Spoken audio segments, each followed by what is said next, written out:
What's going on, everybody? My name is Brian Brindley. This is the Games We Play podcast, episode 13, and today's show is entirely dedicated to UFC 251. I'm going to break it down from the undercard to the main event to everything in between, and I'm really excited for this, and honestly, I just want to start off with my thoughts on the entire event as a whole. Not just the main event itself, not just a certain fight. We'll get into breakdowns on specific fights. But for right now, I want to just kind of talk about the entire experience, the whole Fight Island, and how the UFC has been dealing with recent events. Honestly, I thought it was an incredible card. I thought that most of the fights, a vast majority of them, were incredibly entertaining. A lot of them went the distance, and a lot of them weren't like the go to the, you know how sometimes when you go the distance in a fight, it can be boring sometimes. It's slower. Sometimes it's a lot less action, a lot more feeling out. But I mean, the ones that went the distance in this card, they were incredibly engaging. They were entertaining. There were ebbs and flows in the fights. Very little straight domination for an entire 3 to 5 rounds. And I thought that was just a really engaging card, and it makes you feel like you get more bang for your buck, because when you're paying for a pay-per-view, you're putting up money for it. And I mean, it's not like you're just going to a bar and you're paying a cover charge of like $5-10 and then get a couple beers and you watch it there. When you're in the situation that we're in, where we're not allowed to go to bars, especially in the state that I'm located in, you are at home and you're buying the pay-per-view, you're getting a couple of buddies to come over. And when the fights go the distance and they're entertaining, it makes you feel like you got bang for your buck. I definitely feel as though I received enough entertainment value from the card as a whole to justify my purchase for the pay-per-view. And I mean, it doesn't seem like I'm the only one that was like that. I mean, most of my friends and other people on Twitter, I usually will go on Twitter, especially during a fight night, and I'll see what the people are thinking, because, I have some friends that are really into fights, some that are casually into fights, some that aren't into fights, that will only watch like the really, really big cards because it's a social event. And I mean, top to bottom, everybody seemed pretty impressed with the fights that went on. Now, I saw some gruntles about the main event itself, but we will get into that eventually. That's what we're going to get into at the end of the podcast, because we're going to go in chronological order. But I do want to talk a little bit about the circumstances the UFC is under. Obviously, they're not allowed to have spectators at their events right now, which is completely understandable. And I see mixed results when it comes to the audience. Some things that I think are a disadvantage. We'll start with the disadvantages. I think in the certain events, the crowd really does kind of help to alleviate the lulls if a fight is kind of boring, or it's slow, or it's more technical. The crowd engagement, the rises and falls and applause and cheering when exciting things happen, it can get, especially a casual viewer, it helps them get into the sport, because they feel like, they feel like, I'm engaged with this. I can kind of play along with the crowd and feel involved, and then they kind of get a feel for what the sport is supposed to be like. So I think that without that, it's a lot harder for people to necessarily get into the emotion and the bombastic nature of some of these fights.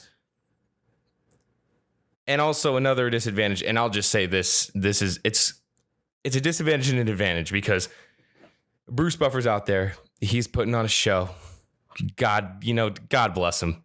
Out there putting on a show, the theatrics. And it's got this campy element to it. When there's people there, it's always been campy, right? It's the fight announcer in it of itself is a very campy and corny kind of, cheesy, let's go, and it's time for the fight. And on this side, we have blah, blah, blah, blah. And on this side, blah, blah, blah, blah, for the blank championship of the world. But while it's a disadvantage that there's no crowd, so like when he is like, it's time, and then it's just like dead silence in the ring, and the lights pan and they butterfly out and they come to the middle, and you're expecting like,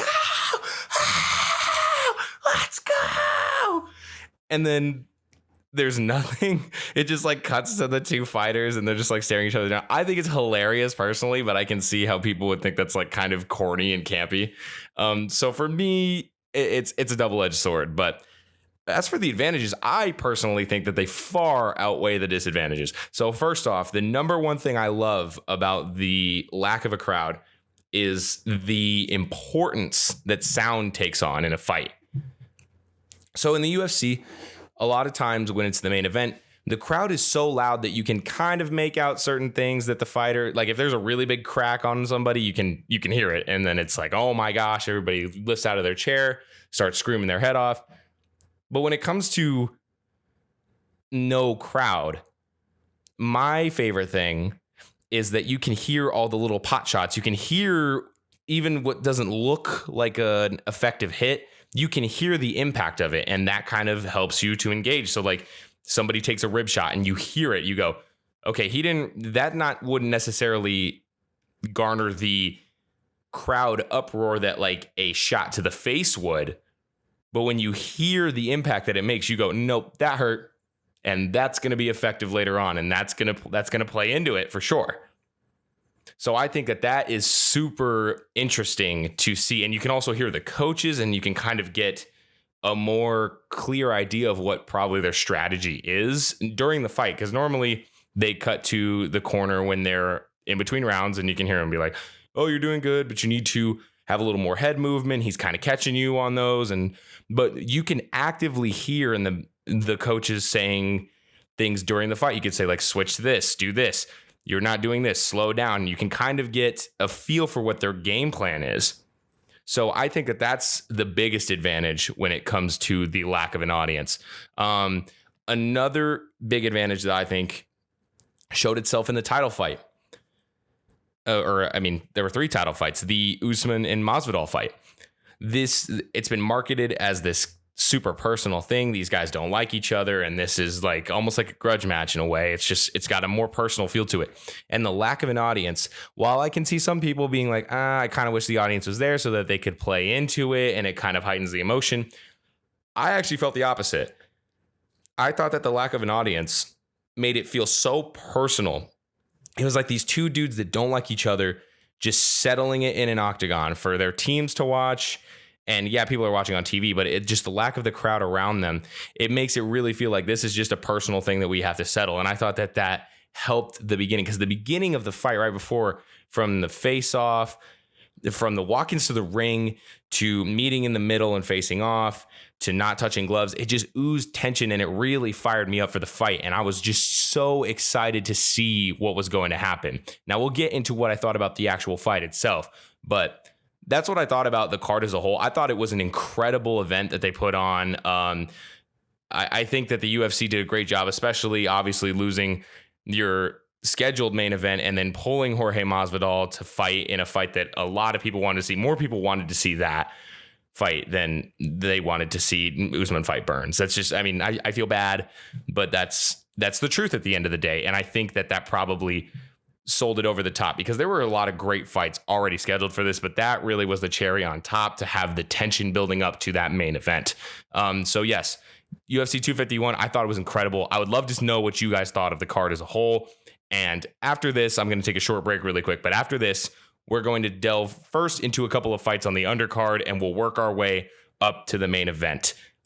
And I will be back momentarily. Okay, and we're back. Okay, so let's start off with, I just have a couple of fights that I want to talk about on the undercard. I thought the undercard overall was pretty entertaining. Obviously, these are the less advertised, lesser known fighters that are kind of just making their way, trying to make some sort of statement. And first off, the first fight I want to talk about is Leonardo Santos beating Roman Bogatov via unanimous decision. Okay, this fight was a complete mess. So me and my dad were watching it, and there was I think 3 different stoppages in it. 2 for hits to the groin, one of which, the second one I don't think was a hit to the groin. I thought he hit kind of I thought he hit right at or below the belly button. But he did hit him he hit him in the crotch earlier. So it makes sense why they were kind of hesitant and they decided to stop the fight to make sure that he didn't, get a little love tap down there. And then the third stoppage was this just awful knee that, like, as soon as he lifted up his knee and he kneed his head against the cage, I was like, oh my God. Like he lifted it and I literally audibly said, no way. And he did it, and immediately, and that was Bogota, by the way. That was, I believe, he was the committer on all three of the infractions. Now, after the illegal knee, he was docked 2 points. I think Mark Goddard was reffing, I believe, and he took away 2 points for the knee. Now, is that a little harsh? Probably. It was nasty. I'm not gonna lie. Like, it was not pretty to look at, and it was very clearly and blatantly illegal. Bogotov knew he screwed up, but was the 2 point penalty a lot? Like, I would have probably said one. I would have said probably one, especially because I believe that was his first fight in the UFC, and so I would have probably done one. Maybe Goddard was trying to set an example and show him, like, nope, we're not going to let you get away with that. And set the hammer down early. But again, the 3 stoppages is what I really, really want to talk about. And I think, by the way, before I get off of the other one, I'm sorry. I think that the reason it was 2 points is because of the earlier 2 groin shots, which was really 1 groin shot, but let's just say that it was 2. I think that it was a 2 point deduction for the knee because it was on top of already 2 stoppages.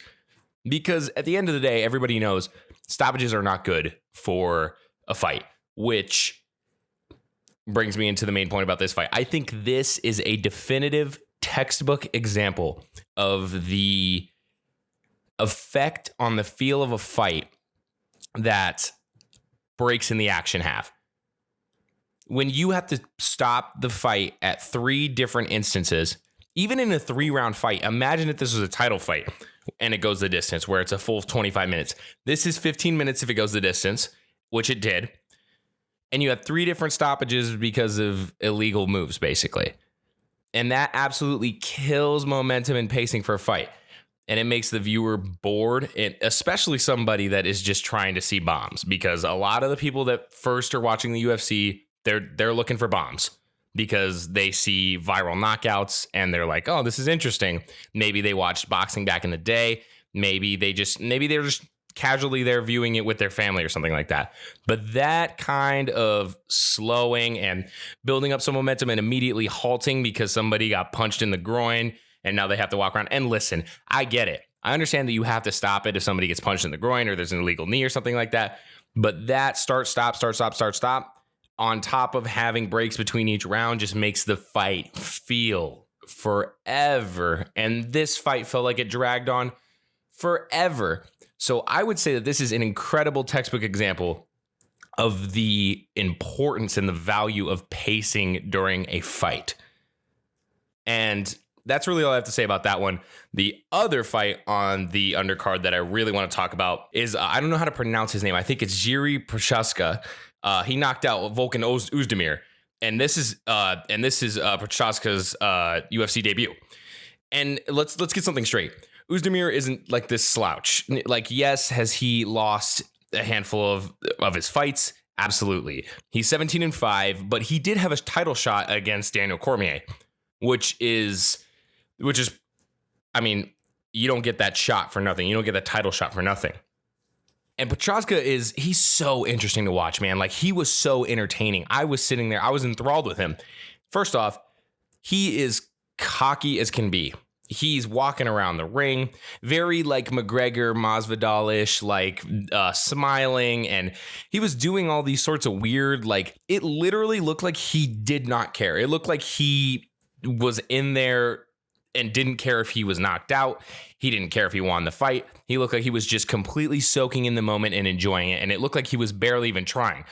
He took a couple of shots and then he kind of started to, I wouldn't say get serious, because I'm sure he was serious the whole time and it's just a mind game kind of thing.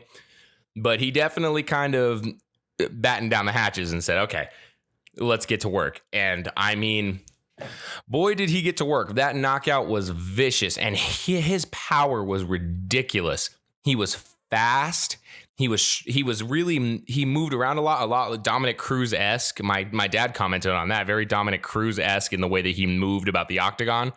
And that knockout was vicious. It was viral. The way he performed is so entertaining. I have my eyes on this guy. I think he could be a really, really entertaining character coming up in this light heavyweight division. I am so excited to see who he fights next.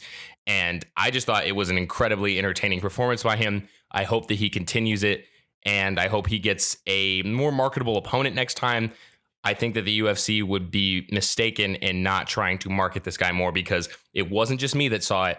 There was clips on ESPN and Bleacher Report. Clearly, the nature of the knockout and the nature of the way he fights is entertaining, and it's engaging for an audience, even in a general sense. So I really hope to see more from this guy soon. All right, I'm going to take another short break, and when I come back, we're going to start moving into the main card. We're going to do a segment on the first two fights of the main card, and then to end, we're going to do a segment on the 3 title fights. But when I come back, we will do the 2 women's UFC fights. We'll talk about them next. Okay, and we are back. Let's dive right into the first fight on the main card, which was Amanda Ribas defeating Paige VanZant via armbar.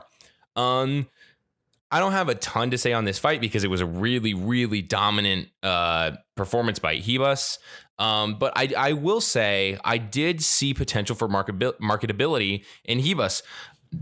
It was awesome seeing the ruthlessness that she has in the octagon. And I mean, these are 2 marketable stars in women's fighting. Paige VanZant is a beautiful woman. She's a talented fighter. Obviously, the UFC would be remiss to not market her, especially if she puts together a string of wins. And I mean, this is obviously a disappointing loss for her, but Ribas was just an incredible fighter. I mean, she was incredible during this fight. And it was kind of cool when she got out of the octagon and she was in her post-fight interview. She was really, really silly and very energetic and cutesy. And it was a cool contrast to see, because in the octagon, she was just this savage. Like, she just beat her down. Like, she was in control. As soon as the ref clapped his hands together, she was completely in control and just completely dominated the fight, bulldozed it. And then she goes out of the octagon, gets on the post-fight interview, and she's like this super bubbly, like charming, I think that she's a really marketable person if they can find an audience for her. I thought she was incredibly entertaining. I would love to see her next fight. And I think that duality is something that is underappreciated in a fighter, because obviously we love to see the fighters that are these just stone cold killers, but it's kind of cool to see the guys that are, a little more comedic and like just the people, not just the guys, the people that are more comedic and like have another side to them that is different from their fighting persona. And I think that Amanda Ribas, she has just a ton of potential. I can't wait to see her next fight. I thought this was an incredible performance, and congrats to her on the win. We'll move into the second women's fight, which is Thug Rose Namajunas defeating Jessica Andrade. I don't know how to pronounce that last name. It was a split decision. This was a really great fight. I wouldn't say this is the difference between a great performance and a great fight. When I say great performance, it's a one-sided affair for the most part, unless I'm specifically delving into each fighter in the fight's performance. But this was just a great fight. It was a back and forth. There was really no grappling. It was just a bomb-throwing affair. There was just bomb after bomb after bomb. It was incredible. It was precise. Rose looked incredibly focused. She's like a snake, how she attacks. She's very calm and very collected, and she has this speed where she just pops you and gets out, pops you, gets out, pops you and gets out. And I mean, credit to Andrade. She was moving about. She was energetic the whole fight. She never stopped moving. Her head movement was incredible. She was slippery and she was elusive, and she was able to take a lot of punches. She took some punishment and she never backed down at any point during the fight. She was tough, and she was throwing bombs of her own in there. And she was forcing Rose to really pick her shots carefully. And even when Rose would pick those shots carefully, the ones that she was able to commit to, Andrade was eating them. She was just accepting it right on the chin, turning a little bit, and then turning around and popping her back, making sure that every time that she got hit, she was getting one in as well. It was a split decision. I thought that Rose definitely won the fight. I thought that it was the correct decision that she went to. She looked focused. I know in the marketing for this fight, especially in the trailer right before the fight, they talked about obviously her defeat in her previous fight, where it's not like Rose talks about how she wasn't focused and everything, but I mean, she looked dominant even in that fight, even though she lost. She lost after just getting picked up and slammed on the ground and knocked out, which, I mean, obviously that's probably demoralizing, and that is a wound inflicted on your psyche, especially as a fighter, to be handled in such a way where you literally get picked up off of your feet and thrown against your will. That is, I mean, I give it the analogy in football to just getting pancaked as a lineman. It's demoralizing. It's somebody literally asserting their will upon you physically to where you have no control over the situation and you are left completely at the mercy of somebody else, even though you are fighting your hardest to be able to not get in that situation. That can be mentally demoralizing for somebody.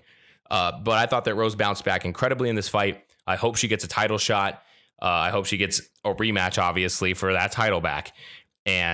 But even though she lost, Andrade, man, hats off to her too. She fought an incredible fight. This was a super entertaining back and forth, and I'm looking forward to see both of these women's next fight.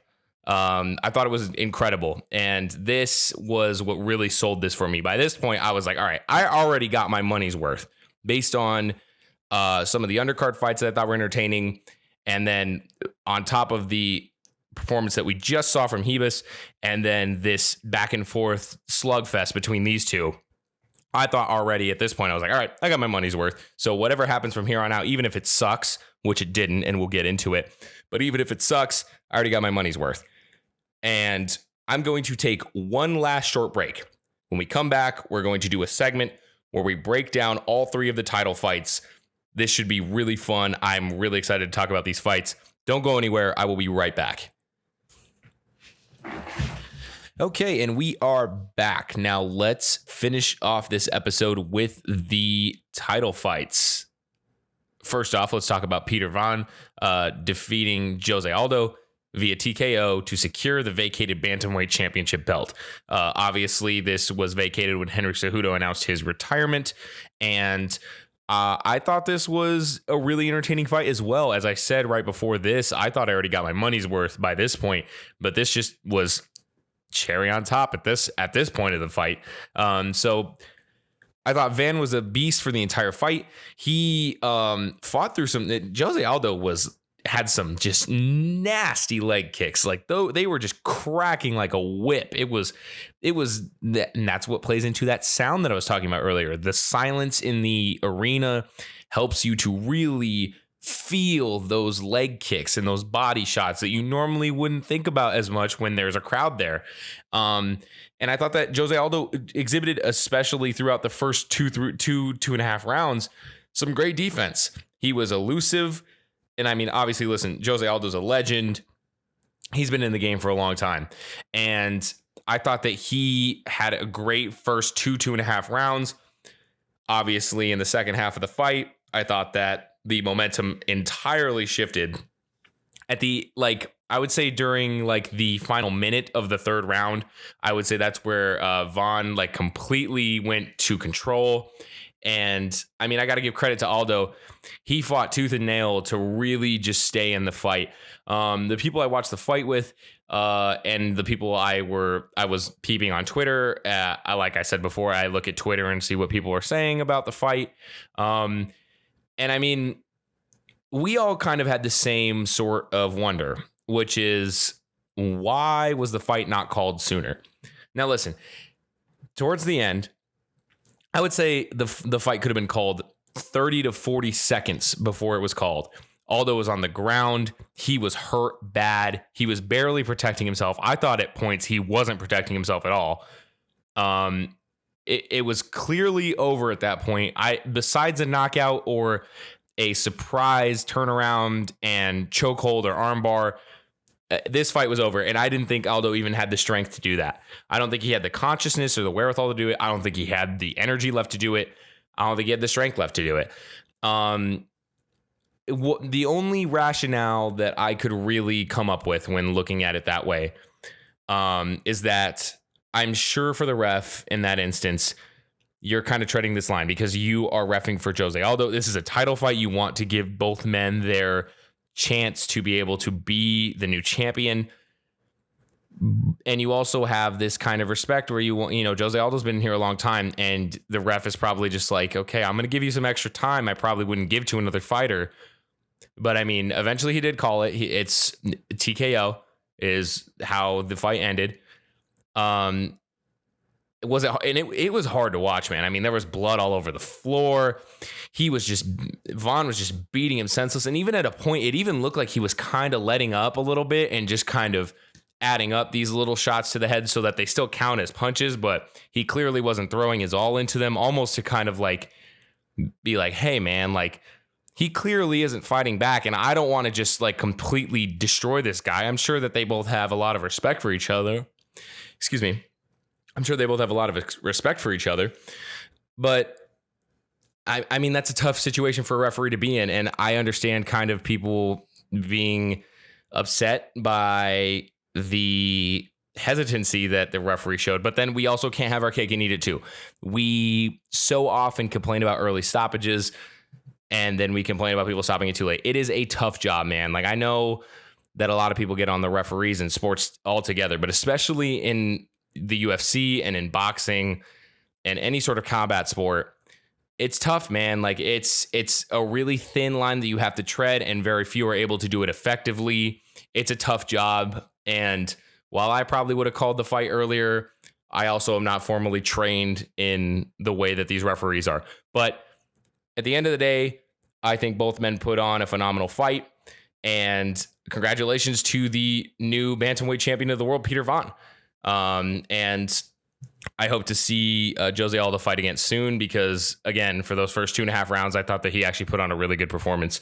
And while I think he was beaten pretty handily, especially towards the end, it looked like he still has some gas in the tank to come back and improve and, have a couple of more fights and, continue his illustrious career. So next we'll move on to the co-main event, which was Alexander Volkanovski defeating Max Holloway via split decision to retain the featherweight title. So this is a rematch of a fight that they had back in December. Max Holloway was the featherweight champion of the world back then. Alexander Volkanovski came in and snatched the belt away from him. This has been a very hyped fight. I've been very, very excited for this fight, and it was controversial as all hell. So during the fight, at the end of the 4th round, I said, we were listening to Bisping and we listened to Bisping, and he said that the judges might have it 2-2. And we both were, and all of us that were in the room were like, there's no way. How could you have it 2-2? I said I thought it was 3-1 Holloway at that point. But I thought, okay, so first 2 rounds, I think everybody agrees Max Holloway dominated the first 2 rounds. The 3rd round I thought was really close, but I would have edged it to Holloway. Now, when I look at the actual judges' scorecards, they saw it differently. They saw all 3 judges had the first 4 rounds the exact same. 10-9 Holloway the first 2, 10-9 Volkanovski the second the second 2 rounds, and obviously the split came in the 5th and final round. I thought that Volkanovski won the 4th round, and the people I was watching with thought it was crazy. They thought, if anything, he won the 3rd round, but there's no way that he won the 4th round. I thought it was close in the 3rd round, and I probably would have given it to Holloway, but I did think that Volkanovski won the 4th round. Turns out I was right, and it turns out that I was wrong about the 3rd round. They ended up edging it to Volkanovski. The 3rd and 4th rounds were very, very close. The first round was not close at all. The 2nd round was a little closer, but I still wouldn't describe it as close. But apparently going into the 5th round, they had them tied. And I mean, by the eye test, my eye test still tells me that Max Holloway won the fight. And this morning I woke up when I was scripting this final part of the podcast. And in my heart, I still was like, now my eye test tells me, and like just watching that fight, Max Holloway won that fight. I feel like he did a lot more damage. I feel like he had the better performance of the two. Now, here's where we get into how title defenses work. A lot of times it's you have to prove definitively that you are the better fighter, especially if it goes to decision. You don't want to be the challenger and let it go to decision for the most part. Because unless you exhibited dominance throughout the entire fight almost, it's really, really likely that they're going to side with the championship being retained by the current defender. And I think that's what happened here. That's what I thought, at least. As soon as the decision came out, first off, I was like, there is no way. Robbed started trending on Twitter, so I knew that I wasn't the only one, and me and my fellow spectators in my house were not the only ones that felt like the judges got it wrong. And Dana White actually apparently feels like the judging was not correct on the fight. But then so this morning I went to ESPN, and I'll link this down in the description below, where it has the breakdown of all the stats for each of the fights for this card. And I mean, listen, while I still think Holloway won the fight, just look at the stat breakdown. Volkanovski, 139 total strikes. Holloway, 111. Volkanovski wins that one. Well, Volkanovski wins significant strikes. 137 to Holloway's 102. Volkanovski beat Holloway in leg kicks, control time, takedowns. Holloway didn't even attempt a takedown, and head strikes. Holloway did beat him in body shots, 27-6, and some of those body shots were brutal. Playing back into what I talked about earlier, the sound and how the lack of an audience actually, I think, benefits sometimes. And I mean, at the end of the day, I really do think that Holloway won the fight. I think that he should have taken the belt back. But here's where we get into title defenses. The referees often seem, from my perspective in history, referees will very often side with the defending champion.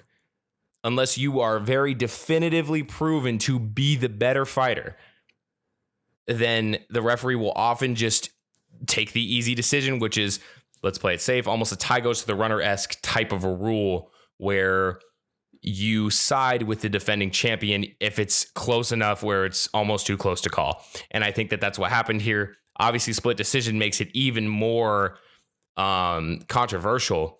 And I'm curious to see how each of these two respond. Max Holloway is pretty classy, even in defeat, I thought. And Volkanovski, I think he definitely did not put on the performance that he was hyping up in the lead up to the fight in the commercials and the trailers.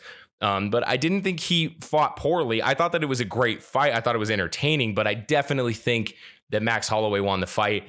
I am still pretty surprised at this decision, and I wonder if there's going to be another fight to complete the trilogy, even though it's 2-0 technically for Volkanovski right now. I can definitely foresee Max Holloway having another fight against a strong contender, and then once again vying, if Volkanovski wins another title defense, to try and definitively take back the belt for himself at featherweight.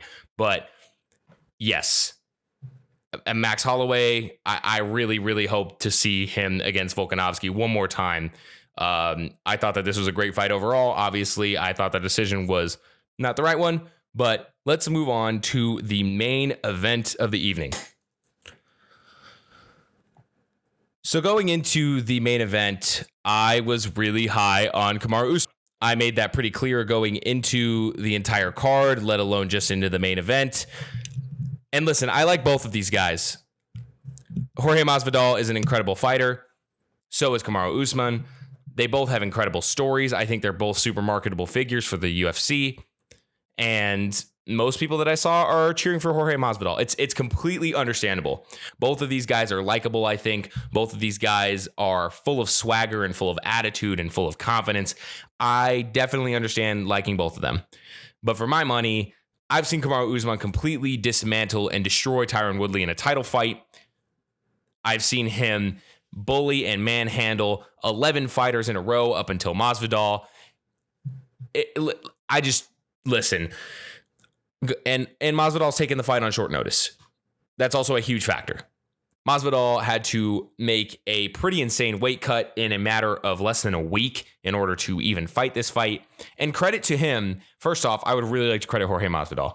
This is almost a baffling decision, but it's not at the same time. It's baffling in the sense that you're going to take this fight against Kamaru Usman for the title, this title shot that you've wanted for so long. I know that you probably are like, I need to get it. As soon as I have the opportunity, I'm going for it, because that's the kind of guy that Jorge Masvidal is. But to do so on such short notice and have to make that weight cut is commendable, no matter what side you're on, whether you love Masvidal, whether you hate Masvidal. That is a ton of respect earned just through that alone. And he showed out. I thought that it was, listen, a lot of us kind of knew Jorge Masvidal is a bomb thrower. He's an incredible boxer. Kamaru Usman, if he's smart, which he absolutely is going to not fight on his terms. Kamaru Usman's going to dictate the pace of the fight. If he's to win, he has to dictate the pace of the fight. He has to bully Masvidal, get him in the clinch, get him on the ground, tire him out, keep him from being on his feet and throwing those bombs, because that is where Jorge Masvidal is dangerous, whether he is on 2 days training or 2 months training. He can knock you out at any given moment, and he is quick. He's crafty. He is slippery. Even though Usman was bullying him against the cage and taking him to the ground, Masvidal, his takedown defense, I thought was incredibly impressive, especially at the beginning of the fight. I did not think, especially on such little notice, which, again, has Masvidal probably been behind the scenes training for a fight against Usman for a lot longer than just when this fight was set up? Absolutely. But even still, it's not at the level where if you know you're fighting somebody months ahead of time and you have the time to really dedicate to specifically preparing for a specific fighter, which is where Usman deserves credit too, because he didn't have to accept a challenge from Masvidal for the belt on such short notice either, but he decided to. So credit to both those guys for putting this together. Now, was the fight kind of boring to I would say, newer or more casual fan? Probably. A lot of people have probably seen Jorge Masvidal's knockout against Ben Askren. They saw his bloody fight against Nate Diaz. He's an exciting kind of bomb thrower, boxer kind of guy. Kamaru Usman's not that. Kamaru Usman can throw him for sure. He has power behind his punches, and his legs are strong, man. Some of those kicks, man. Whew. He's got some power, but Usman's an excellent grappler. He's excellent in the clinch. His elbows are deadly, and he showed that. And he dictated the fight, made sure that it went on his terms. Now, does that seem boring, especially for a title fight that goes the distance 5 rounds for a more casual viewer? Absolutely, no question. I don't think that that's something to hold against somebody. I don't think it's to hold against the fans that want to see more of a bomb throwing affair. And I also don't think it's against Usman, because Usman did exactly what he was supposed to do. He exhibited dominance the entire fight. He knew it. Jorge Masvidal knew it. He tired Masvidal out and took away the energy and the ability for Masvidal to have that separation on his feet. So I thought it was an excellent defense of his title by Usman. I really hope that this garners him more respect. This is 12 wins in a row at welterweight. That ties him with GSP. That is insane. And it's incredible to me that he is not more well-known of a fighter. People just went into this fight, a lot of the more casual fans, and even some people that I think are a little more engaged in the UFC were just flat out like just saying that Masvidal was going to just beat him down. And I was sitting there like, are you kidding me? On such short notice, first off, on such short notice, you think that's going to happen? And on a second thought, do you know who Kamaru Usman is? Have you not seen his hit list? And I mean, I just thought it was a little disrespectful, some of the people that were writing off Usman from the jump. But at the end of the day, I thought that it was an incredible fight, even though it wasn't this bomb-throwing affair, and a lot of people thought it was kind of boring. I found it really entertaining. I thought it was incredible to watch just the technical skill, the mastery in the clinch by Usman. And a lot of people were memeing on the toe tapping, and we were laughing about it even in my living room. It was literally, he'd bully him against the cage, toe tap, side swipe, shoulder, toe tap, side swipe, shoulder, like that combo, that trio, that combo just wore Masvidal down. And after the fight, Masvidal says he thinks he has Usman figured out. Obviously, a lot of people are going to say that. I am impressed that the fight went the distance. That's big credit to Jorge Masvidal that the fight went the distance. And it's also credit to Kamaru Usman for defending his title once again. That's 12 wins in a row for him. Yeah, I thought it was a entertaining fight. I didn't think it was the most entertaining fight of the night, but I was definitely enthralled. And obviously by this point, that's the end of the night for the UFC 251. I felt like I got more than I paid for, which is always a good feeling to have as a consumer and as a viewer and as a fan of the UFC. But that being said, that's going to be it for this episode of the Games We Play podcast. I would love to know your thoughts on anything that I talked about today. What do you think about the crowdless UFC events? Do you like it? Do you hate it? Why? What do you think about the Max Holloway decision? Do you think that Max Holloway did win the title? Do you think he did enough? Do you think there's going to be a third fight? Do you think that if Jorge Masvidal has more time, it's a different fight against Kamaru Usman? I would love to hear all your thoughts about all of that. And I'd love to hear suggestions for future topics in the future. Any sort of helpful feedback in the comments is also welcomed as always. But that being said, this has been the Games We Play podcast. I've been your host. I'm Brian Brindley. I'm signing out. I will see you guys next time. Take care.